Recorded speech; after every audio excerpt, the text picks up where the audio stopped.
La Contrahistoria. Un programa presentado y dirigido por Fernando Díaz Villanueva.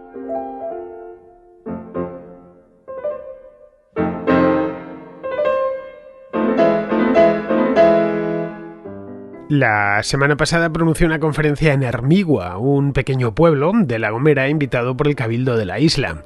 La conferencia versó sobre el comercio atlántico de esclavos, una ruta comercial muy lucrativa explotada por las principales potencias europeas entre los siglos XVI y XIX. El tráfico de esclavos africano había dado comienzo, eso sí, mucho antes, ya en el siglo XV, cuando los navíos portugueses empezaron a descender por la costa africana hasta llegar al Golfo de Guinea. Los portugueses no iban a África por esclavos, lo que andaban buscando era una ruta directa hacia las Islas de las Especias, algo que conseguirían pues algo más tarde, ya en 1498, con el viaje de Vasco da Gama hasta la India. Pero claro, en el camino no desaprovecharon las oportunidades comerciales que se les fueron presentando, que fueron muchas, por cierto. Compraban, entre otras cosas, esclavos a otros africanos en Guinea y los vendían en Europa y en la cuenca mediterránea. A principios del siglo XVI, los españoles ya se habían instalado definitivamente en las Antillas, un archipiélago que pronto se convertiría, por su ubicación geográfica, su climatología, la fertilidad de su suelo, en el principal proveedor de azúcar, de tabaco y de otras mercaderías tropicales. Pero para explotarlo los españoles necesitaban mano de obra, que tras la debacle demográfica de los indígenas locales tras la conquista tuvo que ser importada. Los españoles no podían traer esa mano de obra esclava de sus dominios en el continente porque las leyes de Indias prohibían expresamente reducir a la esclavitud a la población indígena. Eso les condujo a importar la mano de obra desde África, básicamente a comprársela a los portugueses. Durante casi un siglo los portugueses monopolizaron el comercio atlántico entre África y las plantaciones que había tanto en la América española como en la América portuguesa, es decir, en Brasil. Luego ya en la segunda mitad del siglo XVI, ese monopolio portugués cedió ante el empuje de ingleses, de holandeses y de franceses, que entraron de lleno en el tráfico de esclavos para surtir a sus propias plantaciones indianas, ya para vendérselos también de contrabando a los españoles asentados en Cuba, en Santo Domingo, en Puerto Rico o en el Virreinato de Nueva Granada, es decir, la actual Colombia, Venezuela y también Panamá. A lo largo de los siglos XVII y XVIII se conformó el llamado comercio triangular, una ruta preestablecida creada por los mercaderes ingleses que partía de Europa con bienes manufacturados que intercambiaba por esclavos en las costas de Guinea, esclavos que luego trasladaba a América y convertía en productos americanos para vender de regreso en Europa. Durante estos 3 siglos, más de 12 millones de personas fueron transportadas desde África hasta América, cambiando por completo la composición étnica de las islas del Caribe, de la costa brasileña y del sur de las colonias británicas de Norteamérica. Este de la esclavitud es un tema polémico, ampliamente estudiado y muy interesante que vamos a ver hoy en esta contrahistoria que realicé en La Gomera, una isla enclavada en el corazón mismo del Océano Atlántico, en riguroso directo.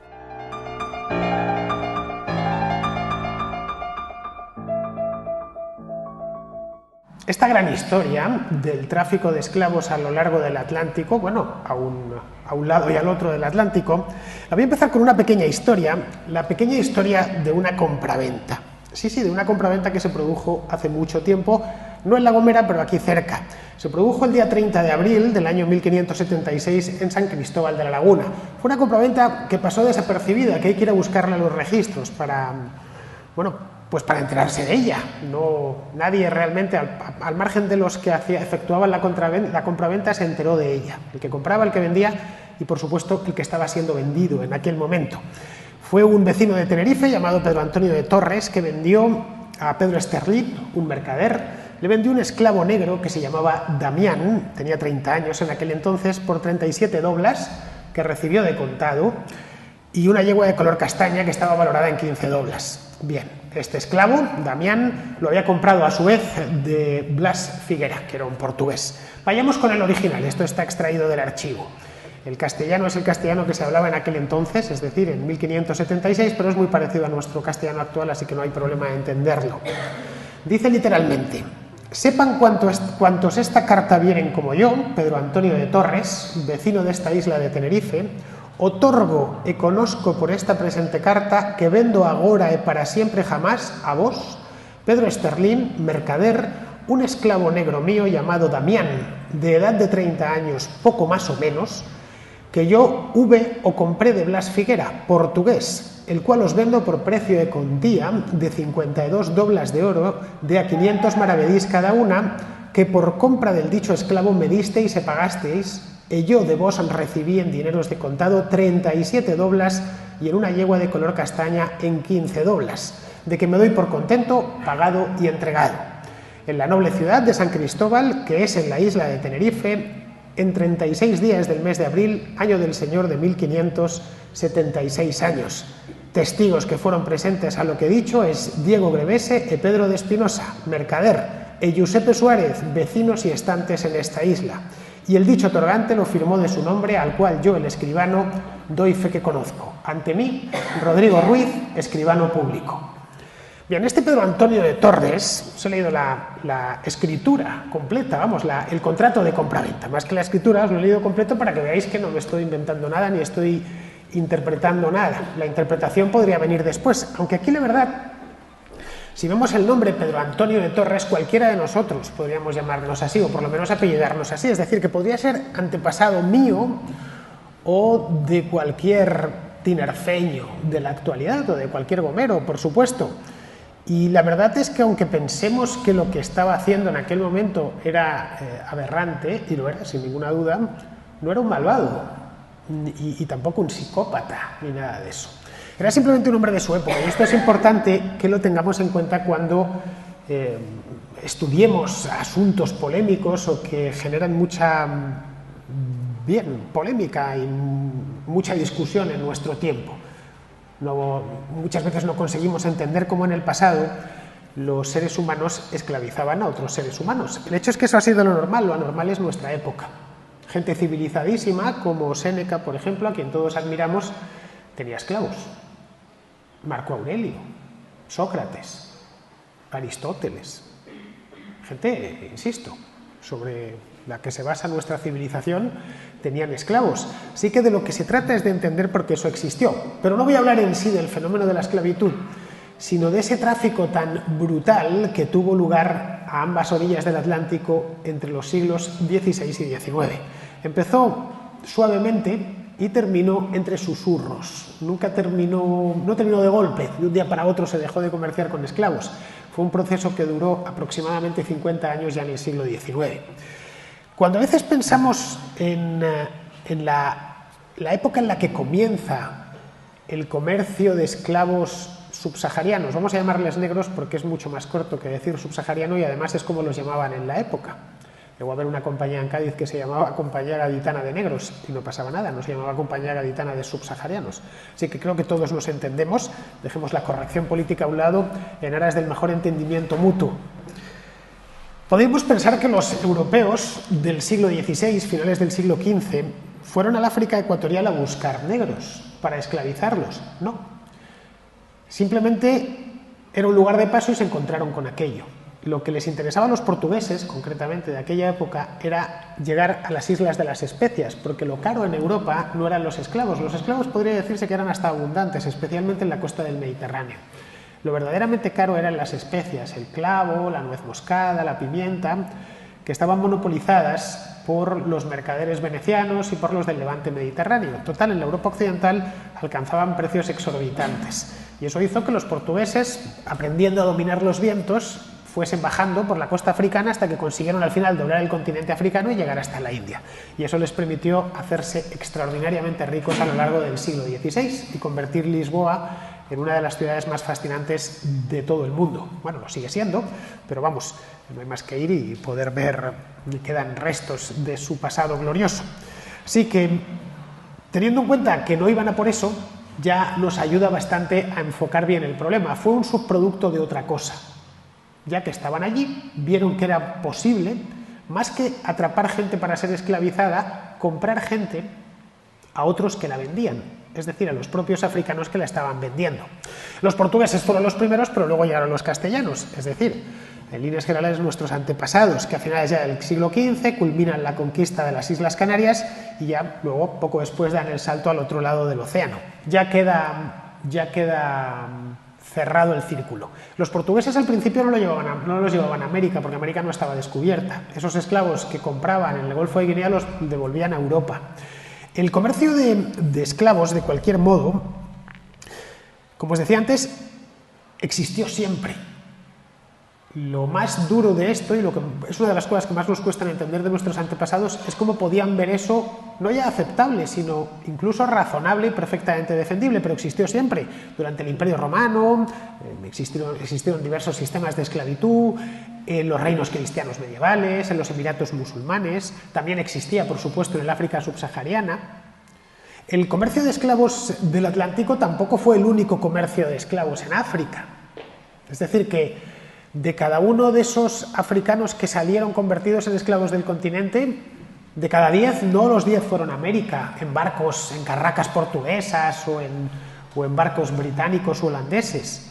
Tengo los datos que los he ido a buscar.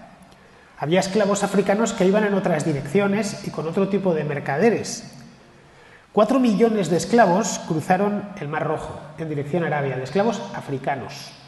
4 millones el Océano Índico, básicamente en dirección a la India. 9 millones de esclavos cruzaron el desierto del Sáhara en caravanas. Los ataban con unas cuerdas y se los llevaban tirando, iban con los camellos y los esclavos. Y aproximadamente 12 millones y medio el Océano Atlántico. Eso es una estimación, evidentemente, no sabemos los nombres y los apellidos, pero tras muchas investigaciones, un siglo y pico de investigaciones, pues se ha llegado a dar estos números, que más o menos es una aproximación, pero una aproximación creíble teniendo en cuenta todo el aparato de investigación que hay por detrás. Los europeos, de cualquier modo, no se solían internar en África. Compraban los esclavos, como os decía, a otros africanos que por lo general eran cautivos de guerra. En este punto, cuando ya se ha establecido el vínculo transatlántico, las Islas Canarias, el lugar donde nos encontramos, es cuando entra en escena. Y entra en escena por una razón fácil de entender: están en mitad del Atlántico. En un lugar, además, en la mitad era como... Las Canarias tienen la peculiaridad de estar no solo en mitad del Atlántico, sino en el camino de ida hacia América. Al igual que las Azores estaban en el de vuelta, era una parada en mitad de la autopista. Claro, tenían que ser utilizadas para esto. Es más, en el primer sistema de comercio de esclavos africanos, los esclavos no iban a América todavía, iban a Europa. Los portugueses los capturaban no muy lejos de aquí, en Senegal, pasaban por Canarias y de Canarias los vendían en el Mediterráneo, donde había un comercio de esclavos muy intenso, tanto en el Mediterráneo occidental como en el oriental, es decir, en la parte del Mediterráneo que pertenecía y que formaba parte del Imperio Otomano. Esta empresa tuvo éxito, pero ya os he dicho que había mucho esclavo en el Mediterráneo. A cualquier cristiano que agarrasen los otomanos o los argelinos lo convertían en esclavo. Miguel de Cervantes fue esclavo de los musulmanes, no lo olvidemos, el cautivo de Argel, 4 años se pasó allí, porque le atraparon en una galera cuando volvía desde Italia hasta España. Era común. Los portugueses vieron que había una posibilidad de venderlos en América, no en Europa. Europa, digamos que era un mercado que estaba empezando a estar, el Mediterráneo por lo menos estaba empezando a estar saturado. El problema era hacerse con ellos, porque internarse en el continente africano es complicado. África es un continente muy macizo. Es un continente que tiene muy pocos golfos, no tiene una costa recortada ni penínsulas como la costa europea. Así que lo que empezaron a establecer, no solo para comprar esclavos, sino también otro tipo de productos como piedras preciosas u oro. Había un país en el Golfo de Guinea que se llamaba Costa de Oro y era precisamente por eso. Lo que empezaron a poner los portugueses fueron factorías costeras. En algunos casos esas factorías llegaron a tener castillo propio, como el caso del Mina, que sigue y es hoy pues creo que puede ser entre los edificios del África subsahariana más antiguas, si no el más antiguo de todos. Y allí lo que hacían en estas factorías, los comerciantes portugueses llegaban desde Lisboa con sus tejidos, armas, municiones, etcétera, y las cambiaban por oro y esclavos, esencialmente. El oro iba directo a Lisboa, y los esclavos, a partir ya del siglo XVI, cuando la ruta a América está abierta y los españoles han empezado a ir y volver sin parar, empiezan a ir para allá. Es un mercado mucho más interesante. Y así es como se inaugura, en ese momento, el comercio transatlántico, que hasta ese momento no había existido. Hay dos épocas, de cualquier manera. Bueno, podríamos decir dos épocas de comercio transatlántico, de comercio de esclavos por parte de los europeos. De comercio de esclavos subsaharianos habría 3. La anterior, que fue breve, pero que estuvo ahí. Es decir, de esclavos del centro de África, del Golfo de Guinea, que terminaban en Europa. Pero bueno, esa no nos interesa tanto como la propiamente atlántica. Aquí tenemos dos fases. La primera es en el siglo XVI completo, y luego ya la segunda, o el siglo XVI, una parte del XVII hasta la Paz de Westfalia, que fue en 1648, y la segunda ya sería de la Paz de Westfalia en 1648, la mitad justo del siglo XVII, hasta principios del siglo XIX. Hasta aproximadamente, bueno, sí, justo la época napoleónica, hasta que los británicos deciden prohibirlo, que fue en el año 1807. En la primera de las etapas, el comercio negrero estaba monopolizado por portugueses. Son ellos los que se encargan de eso. Y ahora voy a explicaros por qué. Desde más o menos el año 1520, los cargamentos ya no van a Europa, ya van dirigidos directamente al Caribe. En la América española, los españoles además tenían, entre comillas, un problema, y es que no podían esclavizar a los indios, porque las leyes de Burgos lo impedían, desde tiempos de Fernando el Católico. Habían decidido los reyes, primero Isabel la Católica y luego Fernando el Católico, que los indios eran súbditos suyos y por lo tanto cristianos, y por lo tanto no se podían esclavizar. Un español no podía esclavizar a otro español. Luego, aunque los encomenderos y los españoles que llegaban a lo que es hoy la República Dominicana tuviesen la voluntad de esclavizar a aquellas gentes, no podían hacerlo, al menos legalmente. Tuvieron un problema añadido, y es que los indígenas se les empezaron a morir, básicamente por enfermedades traídas del Viejo Mundo, como la viruela, un poco lo que pasó con los indígenas canarios, que se encontraron de golpe con enfermedades desconocidas. Lo llamaban aquí la modorra, en Canarias concretamente, y no sabían muy bien qué pasaba, pero decían, se nos está muriendo esta gente. Y se les estaba muriendo de enfermedades, claro, que ellos habían pasado de niños y para las que no tenían defensas, los indígenas. Bien, la cuestión es que los españoles no podían participar en el comercio no por falta de ganas, sino porque el Tratado de Tordesillas de 1494 impedía que navíos españoles tocasen la costa africana. Y se respetaba, ¿eh? Los españoles podían estar en Canarias y ya está. A partir de ahí todo tenía que ir hacia Poniente. Luego dejaba a los portugueses, como os decía antes, el monopolio. Claro, los portugueses tampoco podían ir hacia América. Igual que los españoles no podían pasar del meridiano a la derecha, los portugueses no podían hacerlo a la izquierda. Y ahí es donde entra de nuevo las Islas Canarias. Los intercambios se producen de manera formal o informal aquí. Es decir, antes de llegar allí, en esta primera etapa, empiezan a pasar por aquí. Luego, y a partir del año 1560, los portugueses se establecen firmemente en Brasil y se encuentran con una tierra en la que pueden empezar a plantar en grandes extensiones de terreno cultivos muy rentables en Europa, como las plantaciones de tabaco o sobre todo las plantaciones de caña de azúcar. Los portugueses habían empezado a producir azúcar en Madeira, pero Madeira es una isla muy pequeñita, del tamaño de La Gomera, más o menos. Y claro, la producción de azúcar de Madeira era irrisoria al lado de la que empiezan a tener de caña de azúcar en Brasil. Y eso les hace falta mucha mano de obra que además tampoco se encuentran en el propio Brasil. Luego necesitan importar esa mano de obra. Y los portugueses empiezan a llevárselos de sus factorías costeras en África. Es más, cuando las coronas española y portuguesa se unen en 1580 con Felipe II, estuvieron unidas durante 60 años, de 1580 a 1640, los asientos de negros, es decir, el privilegio que daba la corona para comerciar con negros, se los llevaban los portugueses. Bueno, incluso a veces lo que hacía el rey era, se lo entregaba a un banquero genovés al que le debía dinero, que era cosa bastante habitual, y el banquero genovés subcontrataba a barcos, a capitanes y a barcos portugueses el comercio propiamente dicho. Claro, los genoveses no llegaban hasta la Guinea, en cambio los portugueses sí que lo hacían. Claro, este monopolio, como ningún monopolio, podía durar mucho. Bueno, ya duró bastante, duró prácticamente un siglo.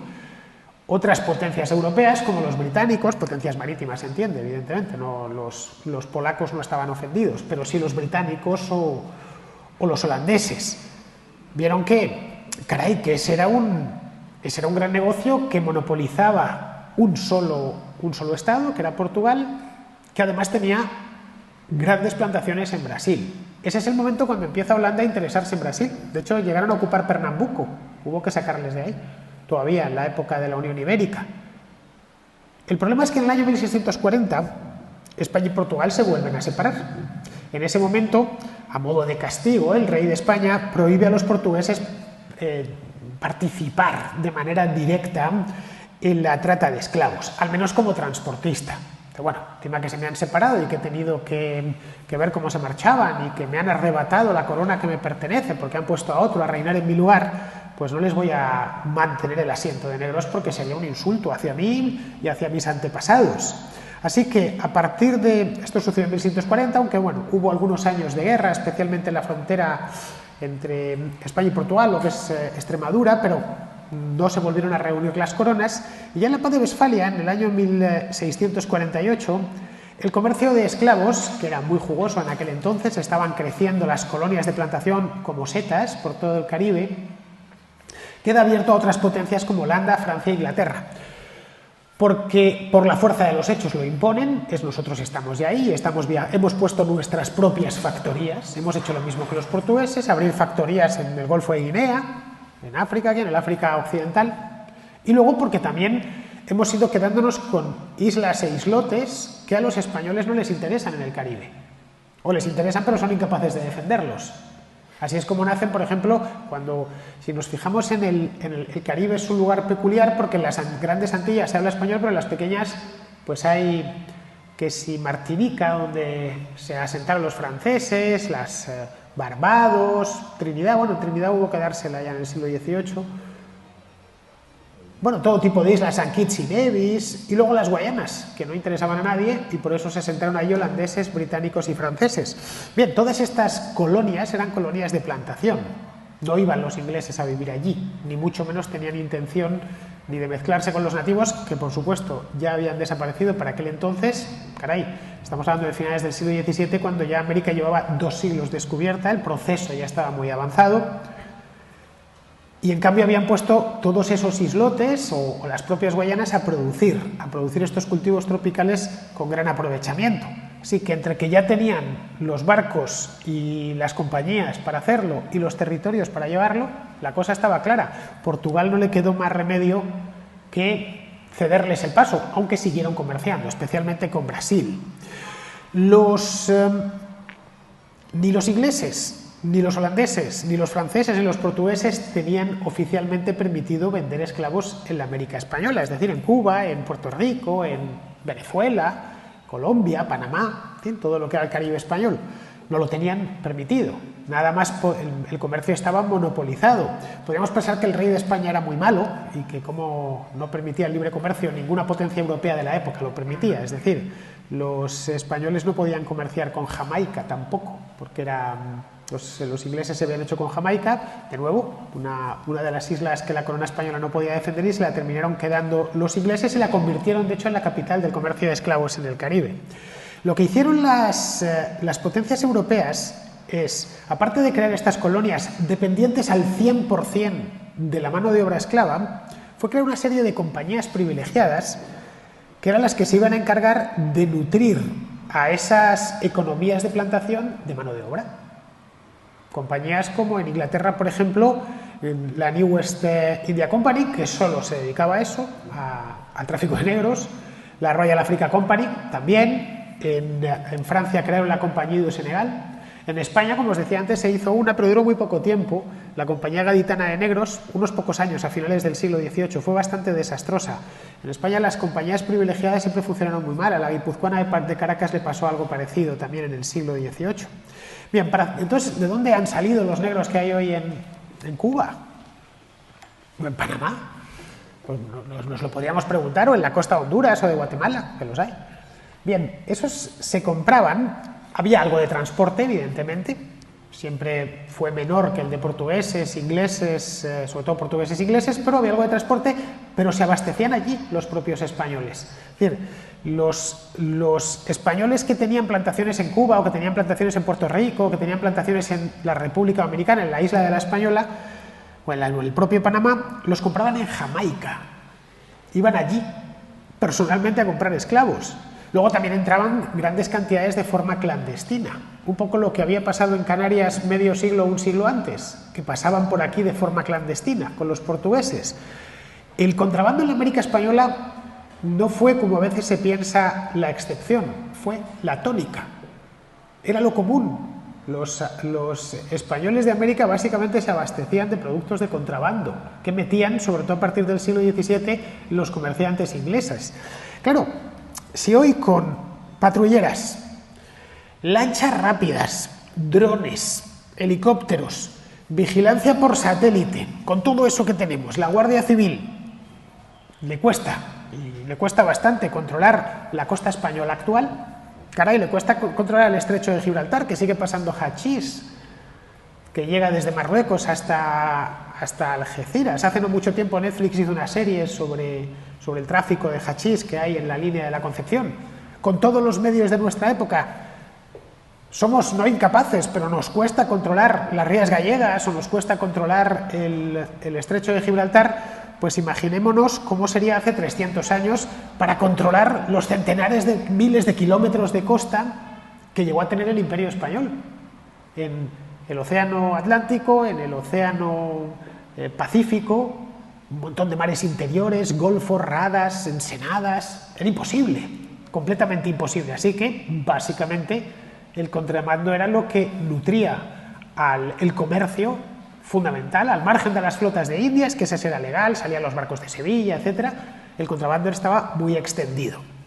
Luego, ya a partir del siglo XVIII, principios del siglo XVIII, de la Guerra de Sucesión Española, que fue del año 1701 al 1713, ya con la paz de Utrecht, a partir de ese año el asiento de negros, el rey Felipe V, para llegar a un acuerdo bueno con los ingleses, aparte de entregarles Gibraltar y Menorca, les concede algo que los ingleses querían, y era que la corona española le diese un navío de permiso que le dejase que al menos uno de los navíos fuese legal, porque ya los ingleses se encargarían de por uno legal meter 20 clandestinos, claro.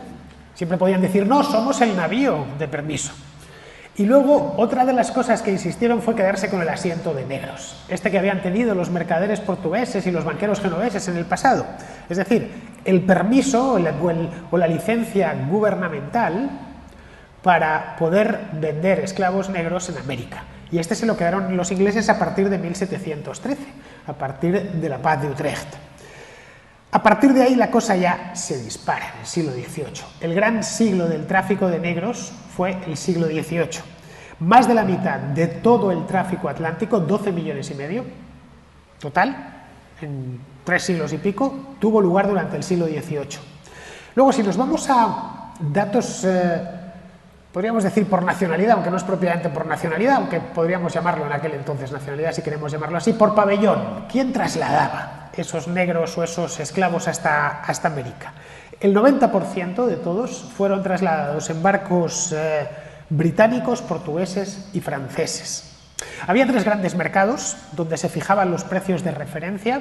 Uno era Kingston, la capital de Jamaica, el otro La Habana, que era la capital de Cuba, y el otro Charleston, está en Carolina, en el sur de Estados Unidos. Pero vamos, con todo, el principal mercado de negros era Jamaica. Vamos, no es casual que el reggae haya nacido en Jamaica, caray, y que sea una isla donde prácticamente el 100% de la población es africana, y además africana sin apenas mezcla, porque era una isla esencialmente de plantación, un poco lo que hicieron los franceses en Haití, en su lado de la isla de Santo Domingo. Ellos lo llamaban San Domingue. En cambio, si miramos el Caribe español, lo que primaba era el mestizaje, y sigue primando el mestizaje, tanto en Cuba como en Puerto Rico, como en la propia República Dominicana. Eran colonias de plantación, pero no tanto, o ni siquiera podríamos calificarlas del todo de colonias de plantación, a pesar de que en algunos casos sí revestían características propias de la colonia de plantación, pero también lo eran de poblamiento. Eran miles los españoles, millones con el tiempo, los españoles que se fueron a vivir allí, que se trasladaron a... Caray, el tráfico que había entre Canarias y el Caribe era continuo, y lo fue durante siglos. Canarios que iban a trabajar al Caribe y que volvían, hacían dinero allí, y volvían la siguiente temporada. Muchos canarios que se quedaban en el propio Caribe. Esto de los venezolanos, cuando dicen, bueno, es que cuando digo hablar de los canarios me parecen paisanos. Llegó incluso el acento hasta mimetizarse, y era por la cantidad de, en este caso canarios, que iban para allá. Bien, los jamaicanos no hablan inglés con acento de Sussex, ni los haitianos francés con acento de, qué sé yo, de la Picardía o de Normandía. Hablan, de hecho, una variante de francés un tanto incomprensible que se llama creol. Bien, pues estaban en estas cuando en el año 1807 los británicos deciden prohibir la esclavitud en sus colonias. Habían llegado ya a tal extremo que deciden prohibirla.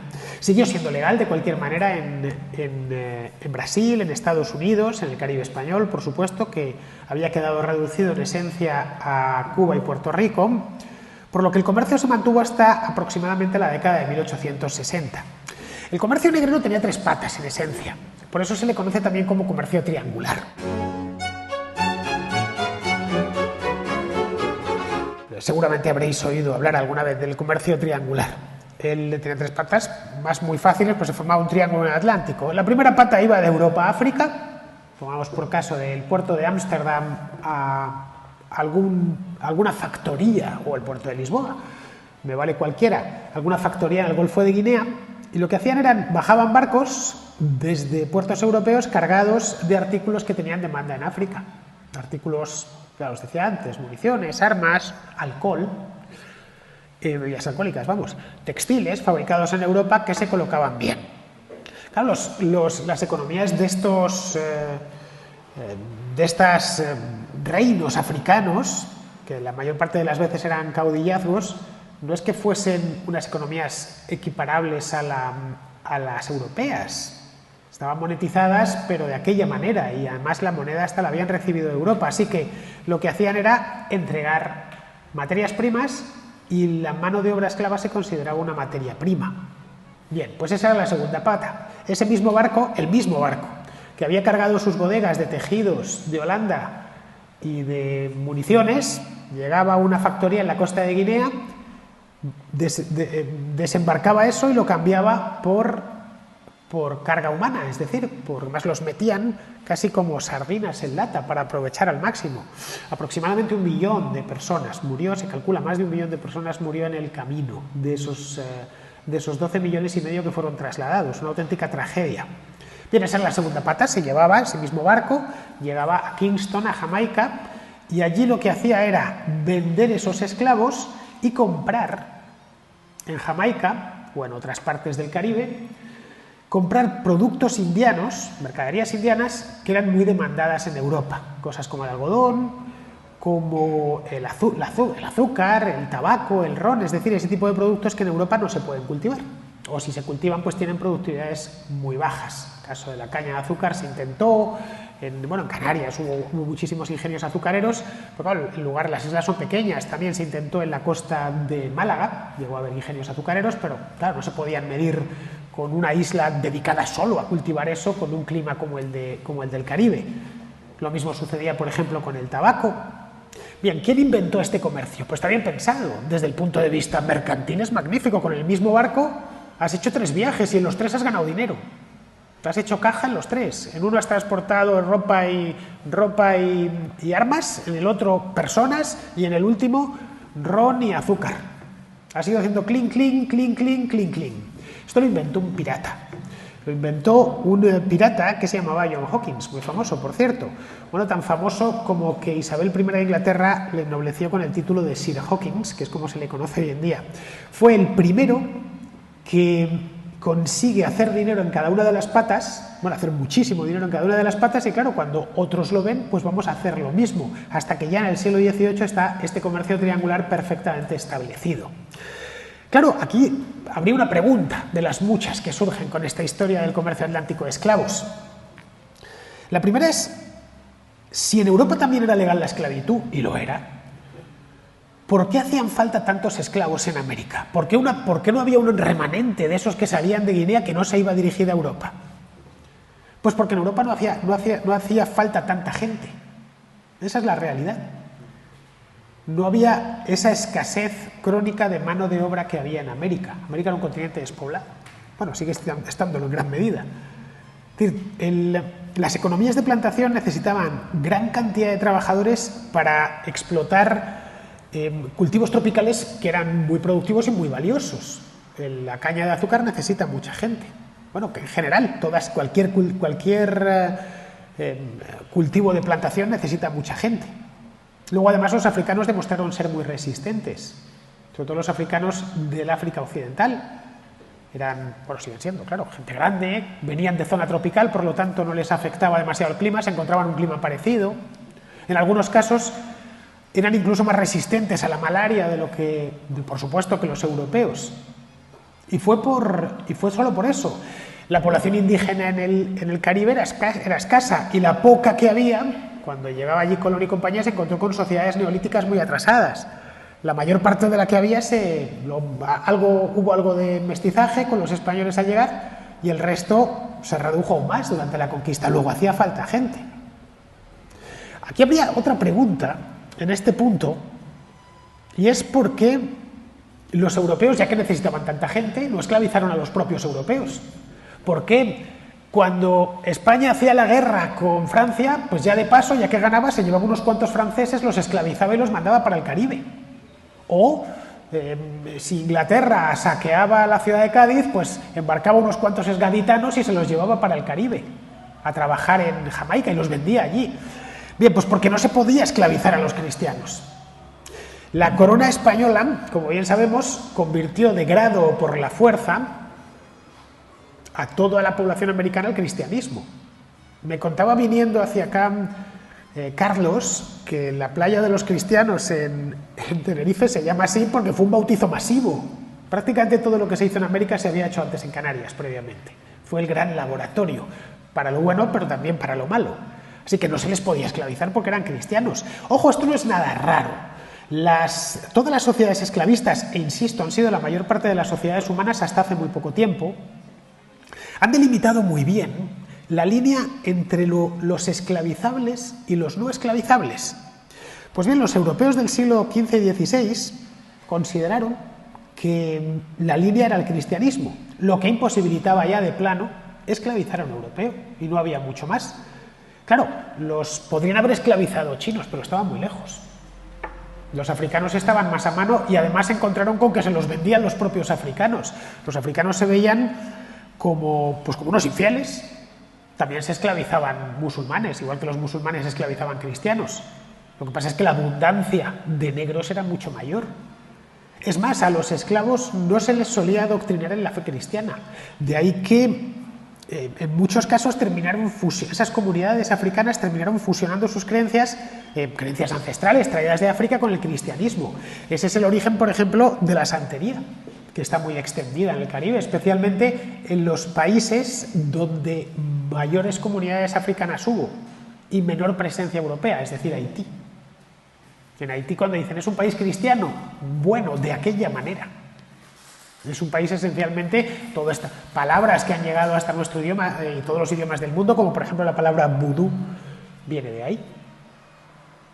Sé que evidentemente esto tiene parte de contenido literario y cinematográfico, pero existir existe. La santería, aunque no tenga un componente mágico ni nada de esto, y es la mayor parte de las veces pura síntesis. Y era por eso mismo, porque no habían hecho la más mínima intención de adoctrinarles. A los indios había curas doctrineros, ¿no? Que en la encomienda pues, llevaba allí, más estaba obligado el encomendero a tener un cura doctrinero para que le leyese la doctrina a los indios.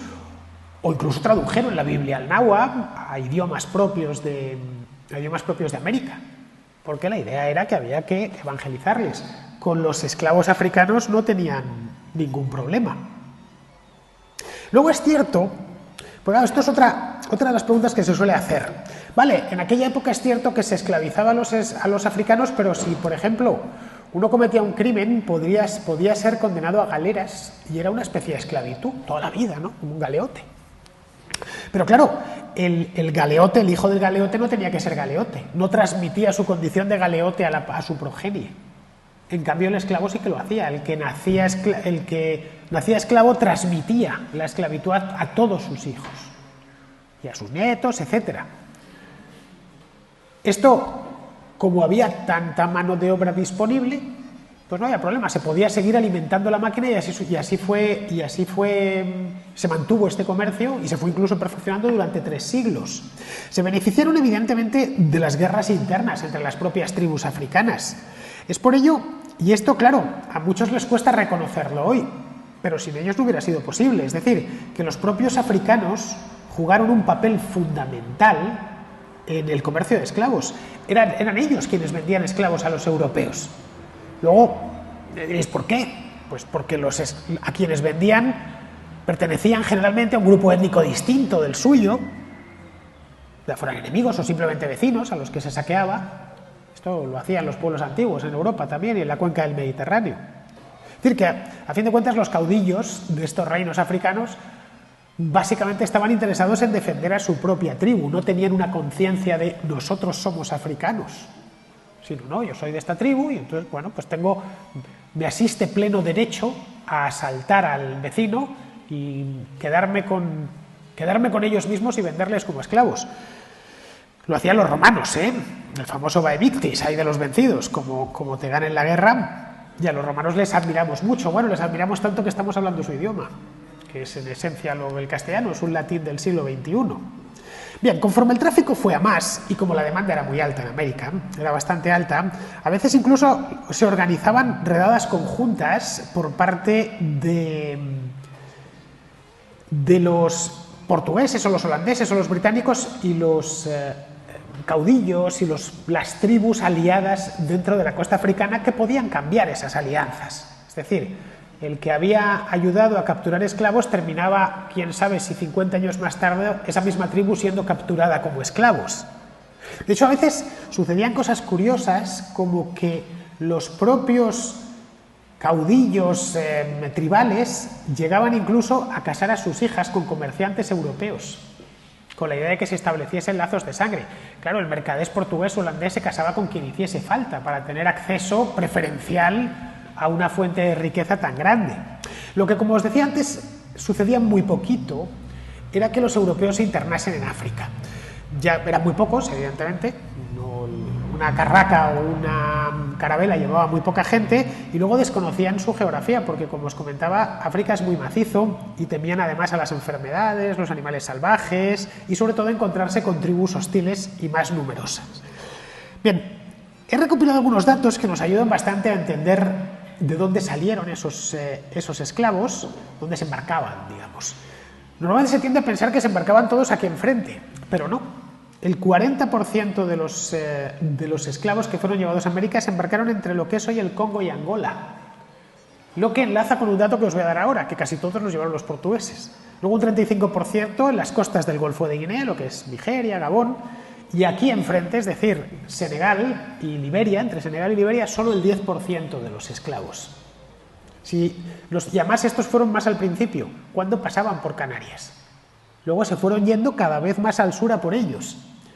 Otra de las preguntas es ¿cuántos fueron? Sabemos que fueron 12 millones y medio, que más o menos 1 millón murió a bordo de estas naves, que además sin problema los tiraban por la borda y se quedaban como el que tiene una merma, ¿no?, en un cargamento de fruta. Bueno, pues estas manzanas las tiraremos, más o menos lo consideraban una mercancía de principio a fin. Luego, otra de las preguntas es ¿quién los llevaron? En esto se han hecho muchos estudios. Hay una página web que es de donde he sacado este dato, se llama slavevoyages.org. Esta se nutre de investigaciones múltiples llevadas a cabo en universidades de los Estados Unidos, también del Reino Unido. Pues bien, de estos 12 millones y medio, 5,800.000, por redondear 6 millones, el 46-47% fueron transportados por los portugueses. Unos 3.200.000 por los británicos, es decir, el 25%, vamos, que por redondear, entre portugueses y británicos transportaron el 75% de los esclavos que llegaron a América. 1,5 millones por franceses, el 10%, 1 millón por españoles y aproximadamente medio millón por holandeses. Bien, aquí si nos fijamos, realmente el porcentaje está muy inclinado del lado de los portugueses, que fueron los primeros que empezaron con el comercio y los que lo terminaron. El último país en abolir la esclavitud fue Brasil. Es decir, que de una manera u otra, ya fuera en blanco o en negro, estuvieron llevando esclavos a América durante 400 años aproximadamente, o casi 400 años. Es más, si vamos a otro dato que también he buscado y que es muy ilustrativo, este que os decía antes que enlazaba con el anterior, el 38% de todos los africanos que fueron esclavizados y llevados a América fueron a Brasil. Es decir, casi 4 de cada 10. El 30% a Estados Unidos y las Indias Británicas. 3 de cada 10. El 17% a la América Española, el 14% a las Antillas Francesas y el 2% a las Indias Holandesas, es decir, lo que es hoy Surinam y islas como Curazao, por ejemplo, que es muy pequeñita. Claro, teniendo en cuenta que aproximadamente el 80% del territorio americano explorado en el siglo XVIII estaba en manos de España, el uso de la mano de obra esclava fue muy pequeño en comparación con Portugal, con Inglaterra y no digamos ya con Francia, cuya presencia en América estaba limitada a unos cuantos islotes en las Antillas, a su parte en la Española, y eso a partir del siglo XVII, que es cuando se la entrega el rey de España a Luis XIV, y la costa de lo que es hoy Luisiana y poquito más. Las colonias antillanas más rentables, desde el punto de vista económico, en el año 1800 eran las del Reino Unido, porque todas estaban dirigidas a la exportación. Los británicos entraron tarde en el negocio, pero luego lo hicieron bien, es decir, el negocio de las plantaciones, quiero decir, se valieron de su supremacía naval a partir del siglo XVIII y empezaron a controlar una serie de islas clave. Algunas se la quitaron los españoles y otras directamente las colonizaron ellos, pues lo que os decía, Jamaica, Trinidad, Barbados, la propia Guayana británica, y esto claro les dio una ventaja bestial sobre sus competidores. Esta ventaja además vino reforzada cuando Francia perdió su colonia más importante, que era Santo Domingo, lo que es hoy Haití, vamos, tuvo una revuelta de esclavos que se independiza el país y Francia pierde esa ventaja. El azúcar francés era el más barato de Europa, hasta el punto que otros países tenían que proteger su propio azúcar, porque los franceses producían tanto azúcar en Haití que tiraban los precios en Europa. Esto algunos estudiosos han hecho ver cómo confluyen. La mayor tradición británica hoy, que es la hora del té, es azúcar recogido por esclavos africanos y té traído de la India, ¿no? Que llegan de dos rutas distintas y confluyen en una señora en Oxford dando vueltas a la taza de té. Bien, ya por ir terminando, porque estoy viendo que llevo ya más de 3/4 de hora, queda por saber cómo y cuándo se prohibió esto.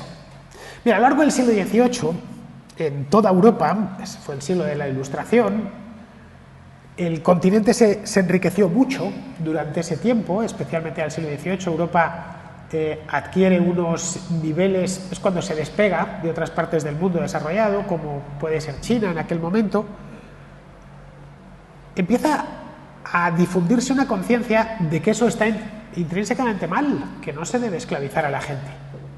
Da igual que sean cristianos o no lo sean.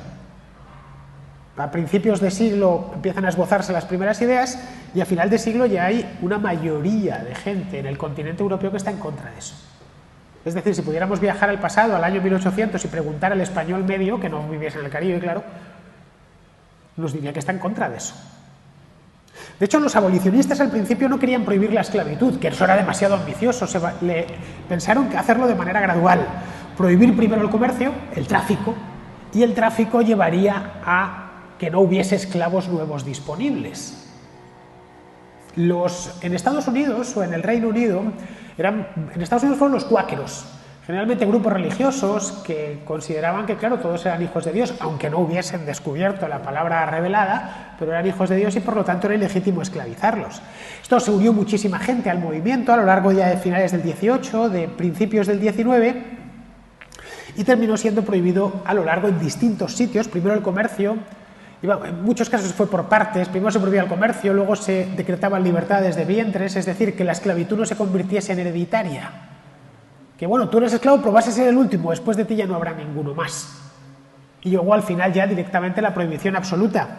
En Estados Unidos fueron, a pesar de que tardaron mucho en prohibir la esclavitud, fueron de los primeros lugares donde tomaron medidas contra la esclavitud. En Virginia, por ejemplo, que en aquel entonces estaba controlada por Jefferson, en 1778, estaba recién conseguida la independencia, Jefferson prohibió que se importasen esclavos para su venta. Luego eso se revertiría posteriormente. decir, se les permitía a los virginianos tener sus propios esclavos, pero no podían traerlos de Maryland, por ejemplo, o traerlos de Georgia. Ojo, nos puede parecer, bueno, pues no es gran cosa. En aquel momento sí que era gran cosa. Estamos hablando de 1778, cuando el comercio transatlántico de esclavos está en su punto álgido. Es el momento máximo. Aquello fue todo un detalle. Luego ya en 1794 crean la Ley de Comercio de Esclavos, que de nuevo iba en esa vía de vamos a ir prohibiéndolo de manera gradual. Lo que hace el Congreso de Estados Unidos en 1794 es prohibir la construcción de barcos dentro de Estados Unidos que se destinasen al comercio de esclavos. Luego un barco se sabía en el momento en que se ha fabricado, dónde había sido fabricado, y ya no podías comerciar con él. Evidentemente habría quien se lo saltase, pero vamos, que había dado ya la cuenta atrás, estaba en marcha. A principios del siglo XIX se sabía o se intuía que aquello no le quedaba mucho tiempo. Gran Bretaña, como os decía antes, Dinamarca lo había prohibido antes. Dinamarca habían sido muy activos los daneses en el comercio de esclavos durante los siglos XVII y XVIII. Y luego ya en 1792 lo prohibieron, el comercio negrero. El Reino Unido lo prohíbe en 1807, y claro, que el Reino Unido lo prohibiese tenía mucha importancia porque disponían de la mayor marina del mundo. La Royal Navy se dedicó entonces a perseguir a los que traficaban con esclavos.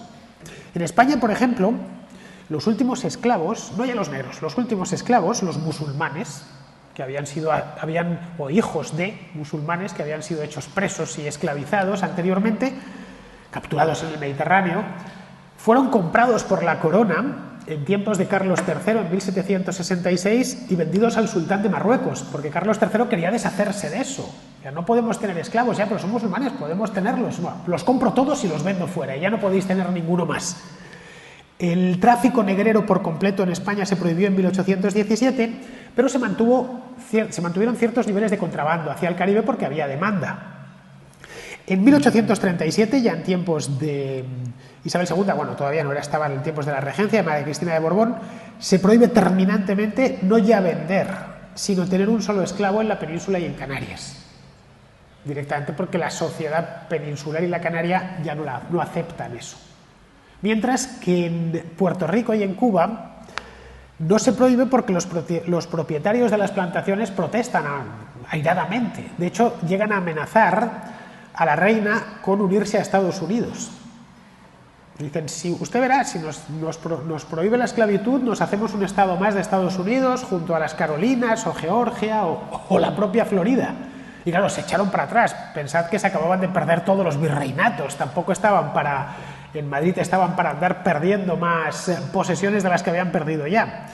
Luego, para presionar a las Cortes, posteriormente, lo que se creó fue una sociedad abolicionista, la Sociedad Abolicionista Española, que la fundó un puertorriqueño que se llamaba Julio Vizcarrondo, y esto ya no tenía vuelta atrás. En el año 1870 se promulgó la libertad de vientres.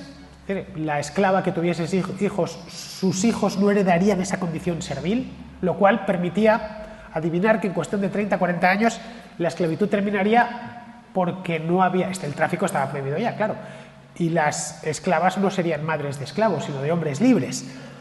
Pero aun con todas se terminó prohibiendo posteriormente. En 1873 se prohibió en Puerto Rico y en 1880 en Cuba, donde quedaban todavía 400.000 esclavos, para que nos hagamos una idea de lo intensiva que era esta mano de obra. Ojo, hoy 400.000 personas es una cantidad de gente considerable. En aquel entonces era la mitad de la población de la isla. Claro, y Cuba debe tener 11 o 12 millones de habitantes, en aquel entonces tendría 1 millón.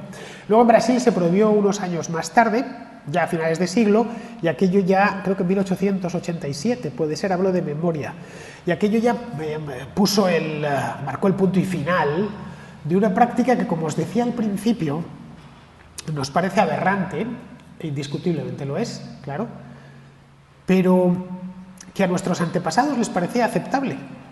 Perfectamente aceptable, por eso he empezado con ese contrato de compraventa firmado aquí al lado, en San Cristóbal de la Laguna. No pensaban que estuvieran haciendo algo malo. Y con esto ya quiero terminar para que centremos finalmente la cuestión, y que además sirve no solo para esto, sino para otras muchas cosas más. Nuestra misión no es juzgar a nuestros antepasados, como la misión de nuestros descendientes no será juzgarnos a nosotros, y si lo hacen mal. Nuestra misión es entender por qué actuaron de ese modo. Nada más. saber exactamente qué les llevó a hacer lo que hicieron. En eso consiste el estudio de la historia. A la historia no se la somete a proceso, se la estudia y se la entiende. Y esa es la razón por la cual merece la pena estudiar asuntos polémicos como este del tráfico transatlántico de esclavos de una manera lo más desapasionada posible para entender por qué sucedió algo que nos parece y que es indiscutiblemente aberrante, pero que en cambio estaba ahí y que se convirtió en un motor económico extraordinario durante 3 siglos que terminó dando forma a distintas partes del mundo, incluidas las Islas Canarias, pero sobre todo las islas del Caribe. Muy bien, pues con esto ya doy por terminada, justo una horita clavada, doy por terminada esta contrahistoria. Es que ha sido una contrahistoria completa. Espero que haya sido de vuestro agrado.